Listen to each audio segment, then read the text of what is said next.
Many people argue that Lucas has one of the saddest stories of any Nintendo character, and honestly, they're probably right. But does that really govern whether his life sucks or not? Well, let's look at the facts. His mother was killed and his brother went missing, all within the same 24-hour span. He and his dad were isolated from the rest of their hometown for not conforming to the New Ages, where lightning bolts attempt to destroy their house. His destiny at such a young age was to end the world. The list just keeps going. Though one could ask the same question about Paul or Job or even Jesus in their days of suffering, but not one of them lost hope or their faith in God. Like Lucas, they all endured persecution and grief, while others were more fortunate in life, but they all kept their morals close to their heart and triumphed in the end. What Lucas did for the world, keeping his integrity and faith close to him, nobody deserved, but he did it anyway. He lived for the good of others when the world was awful to him, and to me, that's winning in life. Jesus himself supports this way of thinking. Not only his death on the cross shows this, but Matthew chapter 5, verse 3 through 12, or the Beatitudes as they're greater known, contains a list of Christian values that ultimately lead to blessedness on earth and in heaven, several of which resonate with Lucas's life.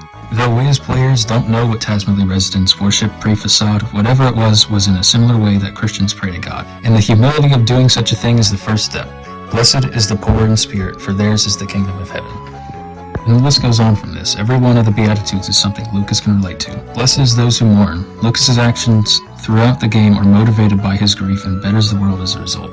Blessed are the meek, for they will inherit the earth. His meekness is what furthers the plot and drives his integrity.